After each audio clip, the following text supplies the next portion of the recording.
But yeah, it's great. It's all a game, man. You just gotta know how to play. Yeah.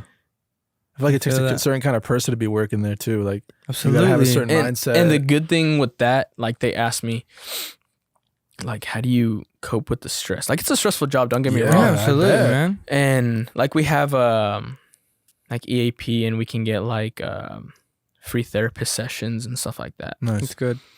But what's good too is that, like, your coworkers, like my friends that I'm really close with, they're my therapists as well, because they're going through the same exact thing I'm doing, the same exact job. Yes.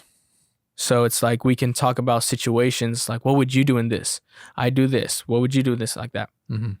And like, I don't mean to, like, no disrespect to like the street officers, but like, they're with the arrestee for like an hour. Like, oh, you bid, like cussing them out. Yeah, it's fine. But then we're with these guys 12 hours a day because we do 12-hour shifts. So it's like your first initial contact with them kind of defines their whole stay and your whole rapport with them. I bet, yeah. So if you come in and they're like drunk and stuff like that, they don't know what's going on. So then like you have to do the necessary, what do you call it? Necessary action to take. Yeah, procedure. But others, it's just like, I was, approach them like, hey man, how you doing? Like, what's going on? Like, what's the deal? A lot of us like, what's the deal? Like, what you got? And I kind of talk to them like, some of them like kind of slang, kind of more laid back, but still know what I'm talking about. Mm-hmm. That's my game I play with talking to them. You try to be cool with them? Yes and no. They're not your friends. I was just about to say, it's a very interesting relationship. Mm-hmm. They're not your friends. Have with them. They try to be your friends, but they're not their friends. They're not your friends. And some of them have gone to like, oh, I thought we were friends and stuff like that. Mm-hmm. They guilt trip you. It's like, Carlon, I thought we were friends. I'm not your fucking friend, dude. I'm your pod officer, dude. Yeah. That's the hard thing. You have to separate work from, relationships or all that stuff. Yeah. And I just always approach them like, what's up, man?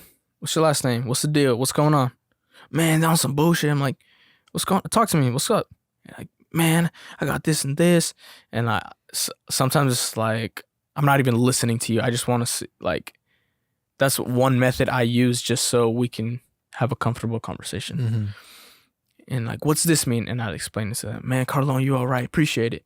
And then they're like, they all have to do everything I say, obviously, because like I'm their pod officer. Yeah. But then like I get that respect.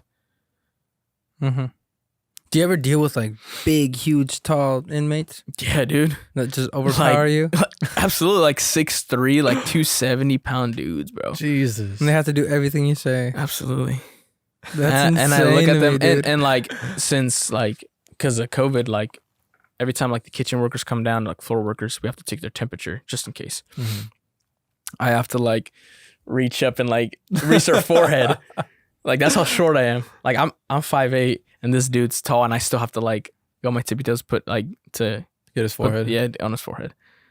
Dude, what an interesting dynamic. Yeah, do you ever hear stories from them saying like, man, bro, I'm innocent? All the time. All the time. Really? It's you ever believe them? Do they ever like tell you a story and you're like, man?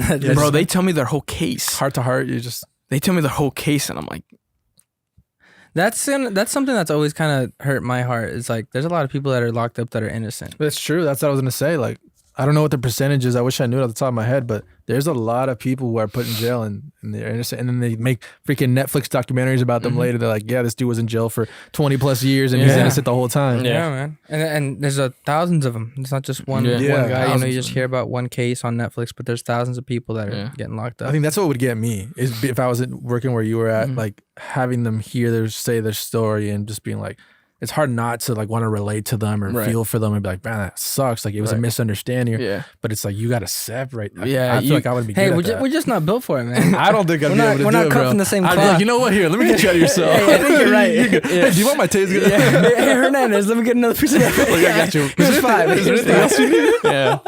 Want me to go in the cell? I'll lock myself. Yeah, but it's crazy sometimes, dude. Dude. Like, like I'm innocent and they tell me their whole story.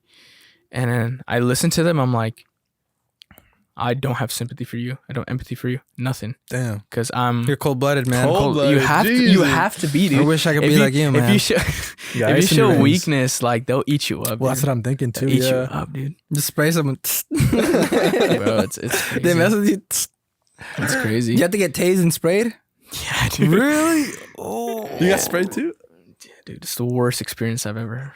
What does it feel like? How long does it last? It lasts about an hour, hour and a half. Yeah.